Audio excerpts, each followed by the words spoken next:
landings. You're looking at runway 10 in St. Bart's from the top of the hill.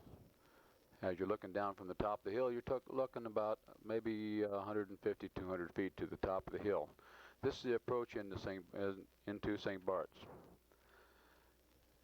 You'll notice that one of our aircraft is taking off from St. Bart's, and you'll notice the windsocks.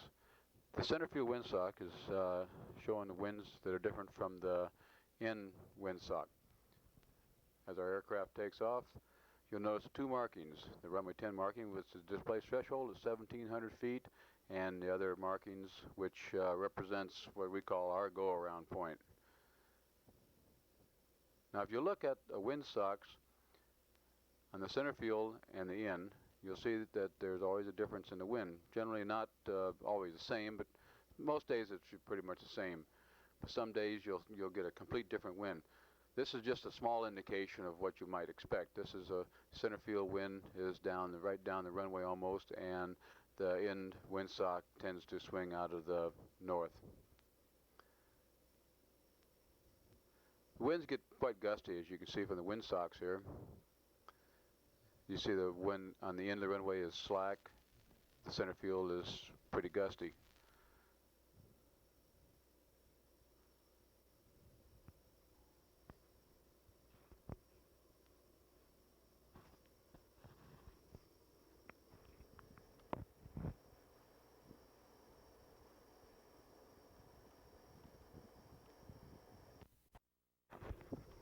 And you'll see here a dramatic view of Windward Island Airways coming in with a Twin Otter. This picture is taken from the top of the hill, and as the aircraft goes by, you'll see their approach down the side of the hill. This is a pretty gusty day today, and you'll see how they make their approach down the side of the hill. As they come down the side of the hill, they cross over the road, start their flaring, and you'll notice that they put it on just before the displaced threshold. However, a Twin Otter has reversible props and is able to make it into the first turnoff. This represents approximately 1,000 feet in the total length of the runway.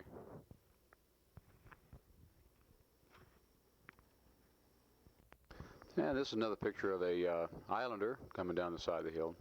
You notice they do get a little bit close to the hill, but they're not in any danger of hitting any cars and etc. They stay quite a ways from the hill.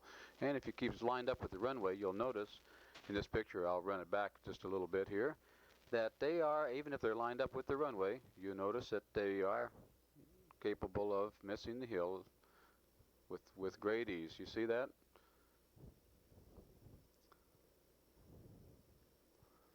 Now we'll play it back just a little bit again. Oh, going the wrong way.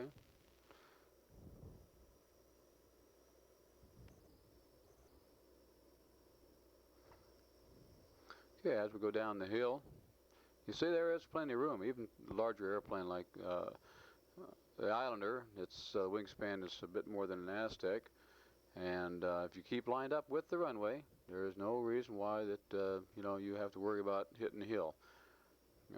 There's even been DC-3s and many Beech 18 landings and Cessna 402s and Twin Otters and Twin Bonanzas and everybody else, and nobody has ever hit the hill in St. Bart's. So we don't expect anybody to in the future. We certainly hope not, anyways. And there's a good rollout area all the way to the end with a turnaround pad at the end of the runway. And besides that, it's real nice views of the pretty girls down there when you turn around, in a slow speed, of course.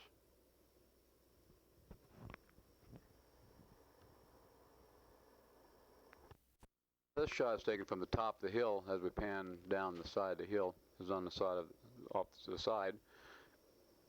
It's a nice approach. It makes a nice angle going down to the runway.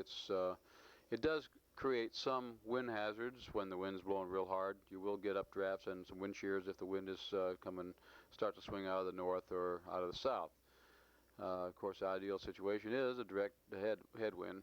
And you'll notice again the windsock in the center is straight down, and the windsock to the end of the runway is facing from the north.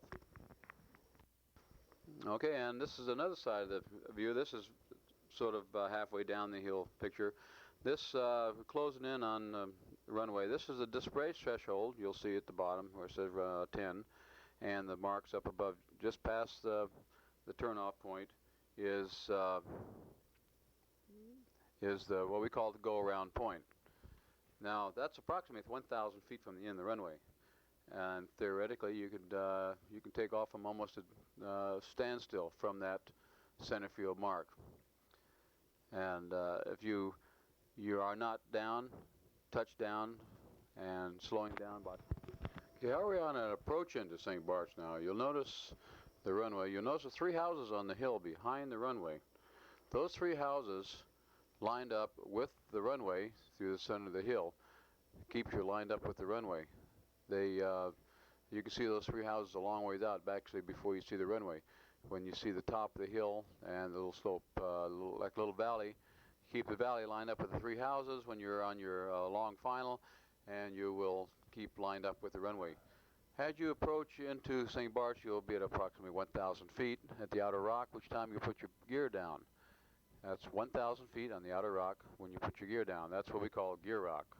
I really don't know the name of the original island, but anyways, then as you slow down with your gear down and you get stabilized and you got your aircraft down to about 90 miles an hour, then the inner rock, you'll be approximately 700 feet. 700 feet, you put your flaps down. If you'll notice, this is approximately that point right there. At 700 feet, abeam the inner rock, you'll see the threshold marks just at the top of the hill. The threshold marks will be just at the top of the hill. You'll use those threshold marks as a sort of a glide slope approach. You just keep those marks lined up with the top of the hill until you get closer to the hill. Then which time you'll see the marks will move away from the hill. Then you set up you're landing towards the top of the hill, just like you were going to land off the top of the hill. As we keep on moving forward, you'll see as we get closer, that's the town of St. Bart's, Gustaf. Okay, now we're back into the runway again. You'll see as we get closer to the hill that the runway marker, the threshold will move away from it slightly, but you still keep it lined up. Now we're actually setting up for the top of the hill, and you square it off just a little bit, just up the hill. And this is where you're going to get your downdrafts, right in this area right here. Just before you get to the top of the hill, you get some downdrafts. Now, if you get weird wind conditions and all this is where you'll get most of it, between here and just a little bit further in, which I'll show you in just a minute. And you want to be ready to add power on if you get that real downdraft. Some days you'll get real bad downdrafts, and I'd say the majority of the time you won't get any. But just be prepared for it at all times. Then, as you get to the top of the hill, you're going to get. If you get a bad wind condition, you're going to get heavy downdrafts before you get to the top of the hill. Then as you get to the top of the hill, you get updrafts, real heavy updrafts. Okay, now this is an area where you get downdrafts right here. Then as you just get to the top of the hill, see I'm getting a little bit of sinker right there, and just you get to the top of the hill, right where I'm at right now, this is where you want to pull your power off. You want to coast just slightly to the top of the hill, and you'll be doing that when we get in the aircraft on our landings, and I'll show you exactly where. Just before you get to the top of the hill, you want to pull the power off and coast just momentarily before you get to the top of the hill. Then you get to the top of the hill, then you just stick the nose down, you aim for the end of the runway and the runway markers, the display threshold, and you flare. As you just came across the top of the road, you flare, and you touch down on the display threshold. Okay, now this is one very important thing. Let's go back up here just a little bit again. As you're coming across the road, you'll notice that's when the flaring. Well, we lost it here. That's when you're flaring. You just come across the top of that road. And we'll play it back just a little bit again, and I'll get it right yet. Okay.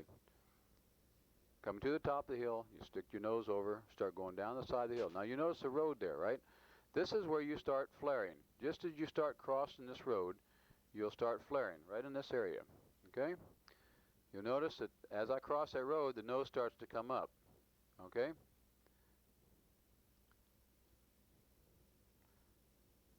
You want to hold that nose high. You don't want to hit the nose low. You don't want to hit flat. If you do, you're going to get in trouble. You're going to be wheelbarrow in the airplane, and no airplane is going to be able to take a wheelbarrow effect. Your nose gear is about the weakest point on any tri-gear airplane. So what you want to do is you just want to keep your nose high, flare off, and hold it off until you get you ready to touch down. And you can, as you touch down, you can raise your flaps, and it gives you better control on braking. Okay. Oh my, I did make it turn off, didn't I? Okay. Now here we go again. Well, I'm going to run up a little bit more here. This is another approach into St. Bart's. We'll just speed it up a little bit going on in. You notice again the three houses in the background lined up with the center of the hill. So three houses on the back of the beach, and there's the runway coming up. Now I'm just past the outer rock. My gear's down, slowing the aircraft down. Now you notice you get the airplane slowed down, and as you're slowing down, you're losing a little of altitude. And by the time you get to the inner rock, you'll start to see those display threshold marks. As we're coming up here, you see the display threshold marks. And this is the angle. This is the angle you want. You just want to keep those display threshold marks lined up with the runway. And now approximately 700 feet, flaps down, inner rock, and you see the display threshold marks. Just coming up. Then you aim right towards the top of the hill. You're aiming towards the top of the hill. Now you see those display threshold marks? That's right on the button. That's right on the glide slope. Just keep following that path right on down to the top of the hill. Just like you're going to land on top of the hill, only you're not going to land on top of the hill. You're just making your approach for it. And then as you get to the top of the hill, just imagine landing on top of that hill. Just before you get there, you're pulling the power off and you're flaring for that landing on top of the hill. You're going to coast momentarily, and then you're going to stick the nose over and down the side of the hill.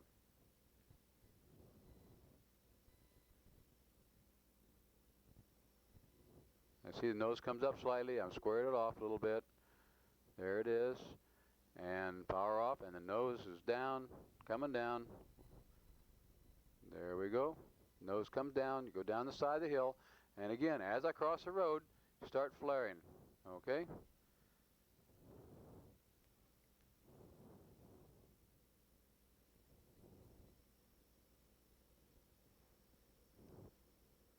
Oh my, I did it again. Oh well. Got some good winds that day. Now let's back up just one second here, just a hair. This there, you see this crack in the concrete here? Just a hair back. Okay, right there. You be very careful that crack in the concrete there. You don't want to hit your nose gear. See that? Just to the center of your picture. Let me run it back just a hair. There it is right there. There's a crack right in the concrete that drops right on the yellow line there.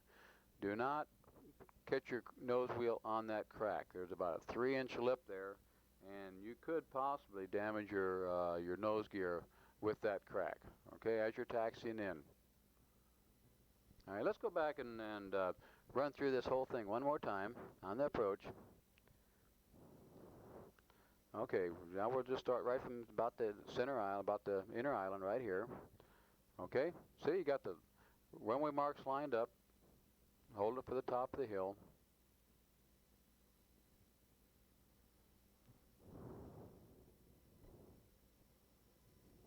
Just like I'm coming, landing right on top of the hill. Now this is where you're going to get downdrafts, right in this area, right here.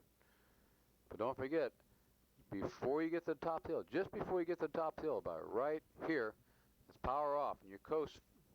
Just let it coast, because what happens if you get a downdraft, you get an updraft right there, and if you get an updraft, your speed's going to be too great to when you're coming down the hill. You'll increase your speed tremendously, trying to compensate for that. If you hold your power all the way to the top of the hill, then you will, and you get those updrafts, your speed will increase. Now let's go back one more time.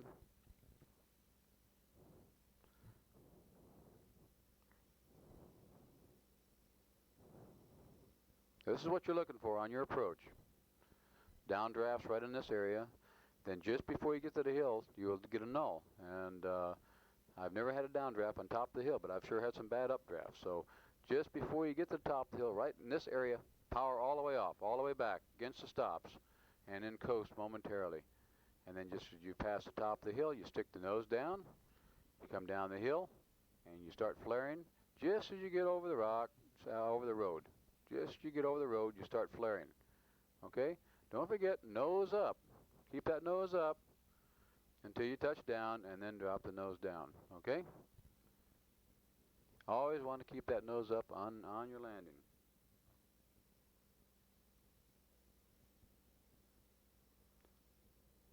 Go back one more time. Go back to this one more time here. Here we go. Wait, this fun. Okay, you notice all the lineups. Everything's lined up. You notice the 3 houses on the other shore is lined up with the runway. You've got the marks, the touchdown zone, display threshold. Now, the display threshold is 1,700 feet from the end of the runway. So theoretically, you've got 1,700 feet of landing distance, landing in St. Bart's over the top of the hill. Now, if you're coming in from the other way, from runway 28, you've got 2,100 feet. So there's a lot of difference between 1,700 and 2,100 when you're landing, especially when you're landing uphill. If you got 2,100 feet landing uphill, then theoretically you probably got 2,400 feet compared to what you've got going downhill. And there's a slight downslope to it when you're landing runway 10 over the hill like this, but this is how you land most all the time. When the wind conditions get different, you're going to be landing from the runway 28, which is from the sea. Now, runway 28 landings are not difficult at all. If you get to the runway, you're committed. You cannot make a go-around because you won't be able to get it over the hill. But there's been very, very few accidents on runway 28 compared to people going in over the hill, because people going in over the hill, they tend to try to always go in the hill over the hill, and they end up with tailwinds or no wind conditions, and then going down the side of the hill, their airspeed increases, and they flare a little bit too long, and they end up going a little bit too fast. And then you can see, as you saw in the previous pictures, all the black marks on the runway from people stepping on the brakes. And there's been a lot of tires rooted off in St. Bart's, and a lot of little instances there. And this is what we want to keep away from with Virgin Air. We've had our own problems there, and we are going to make sure that we stay completely away from those problems. Now, this is a pretty much perfect approach alignment right here. Threshold marks at the top of the hill, same as a VASI. Just think of it as a VASI, okay? Your 3 houses are your center lights. So you're shooting approach into a aircraft carrier. They've got line-up marks, so the 3 houses lined up with the runway, and your display threshold acting as a VASI to the top of the hill. So you just keep that lined up and just keep coming down. We'll go through some runway 28 landings a little bit later, but in the meantime, let's go ahead and finish this landing off again. And remember, this is where you're going to get the downdrafts, right in this area right here. And then just before you get to the top of the hill, not after you get to the top of the hill, but just before you get to the top of the hill, you've got to get that power off. Because if you get an updraft, your airspeed is going to increase rapidly. So if you got your power off, your nose squared off, your airplane is flying almost flat, and your airspeed will not increase. And then you stick the nose down on the other side of the hill. You just coast over the top of the hill, power off now, you coast, and then as you get to the top of the hill, you stick your nose down. You come across the road. As you're coming across the road, start flaring. Nice round flare, and put it on. And as you touch down, then you bring your flaps up to give you more stability for braking. It gives you, but don't bring your flaps up before you touch the ground. Okay? Very important. Do not get your flaps up before you touch the ground. Now we have a prime example of what not to do in landing. This is taken from the airport terminal area, one of our aircraft coming in. As you notice, he comes down off the side of the hill. As he's coming down the side of the hill, his approach is a good approach down the side of the hill, but lo and behold, what's he doing? He's letting his flaps up, way up there. Look at his flaps coming up. His airspeed is increasing. As his airspeed increases, his flaps are coming up. You notice those flaps are coming up. He doesn't have full flaps. He touches down. His airspeed is increased. He touches down, and look at that. He bounced right up on his nose. Let's go back in there just a little bit. As he touched down and he wheelbarrows just slightly. See that? That'll get you in trouble right there. You've landed too flat. You've got to get that nose up in the air and keep your flaps down. Keep your flaps down. There's no reason to keep flaps up in a condition like that until you flare it up. Keep your nose up and the airspeed bleeds off very rapidly when you're holding the nose up, flaring out across the ground. A lot better than it does with trying to step on your brakes at a time like this. So we just, boom, there he goes, right up on his nose, just slightly, okay? Okay, now let's go back and try that one more time. His whole approach was real good.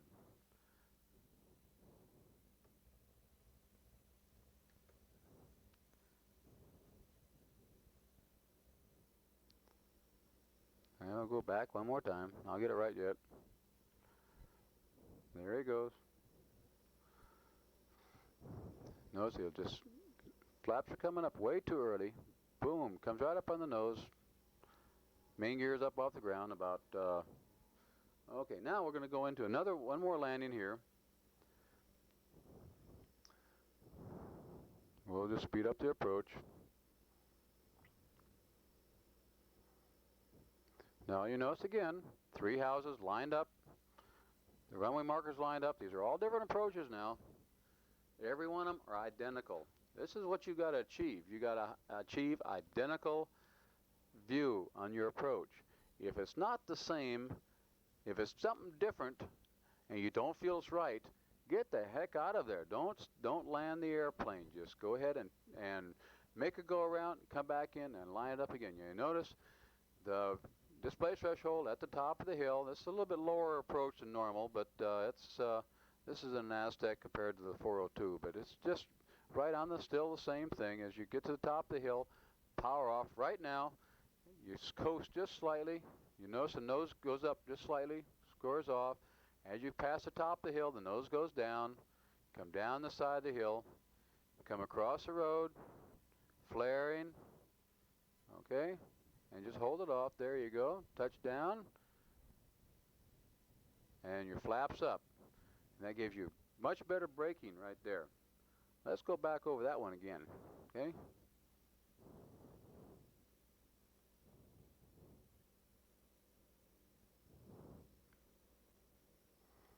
Okay, as we come up to the top of the hill, you'll notice this is where your power comes off. Just power off, and the nose is flattened up.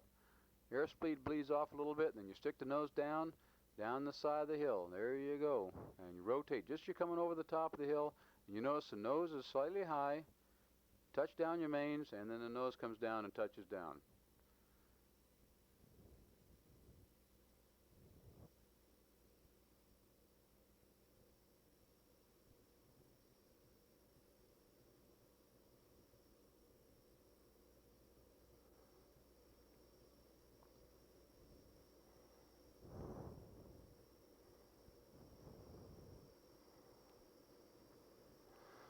Now then, we're going to have another landing demonstration here. This is a good landing here. This is a real good landing. You notice, slight nose up attitude, flares off, the airplane slows down well in the air, and boom, beautiful landing. This is the way I like to see it. The airplane slows down real well in the air. Now watch this approach, coming down off the side of the hill.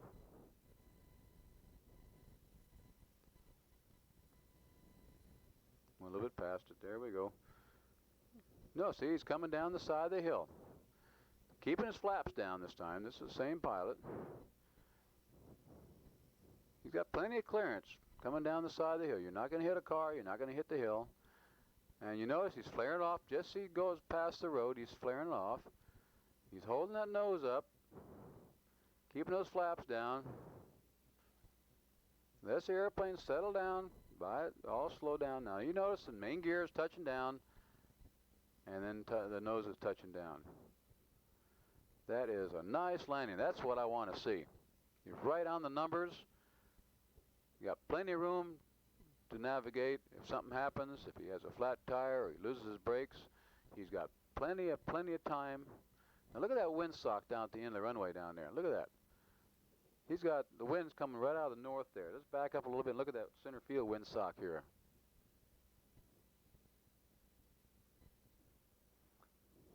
Okay, as he comes in,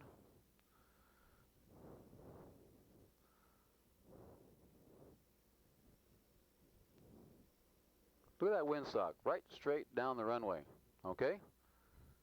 And the one down the end is swinging around from the north again. So just keep an eye on the windsocks, and don't ever, don't ever trust what you see. Don't forget, a dry windsock gives you a false indication too. If you got a dry windsock and about a 4 or 5 knot wind, it can stand up pretty good. So you got to be careful. If you got a real light wind, what you want to do is you want to be very careful with those winds. If you got a light wind, you want to come in 2/8. Now, and we'll go over that a little bit later again. Okay. In the meantime, we'll just go back and watch this landing one more time. This is what I want to see. Nice landing right over the top of the hill.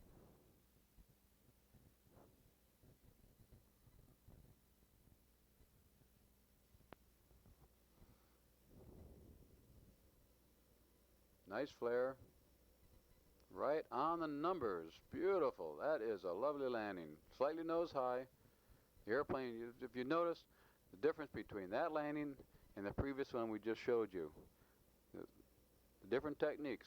Drop the flaps a little bit high, gain about 10, 15 miles an hour. Okay?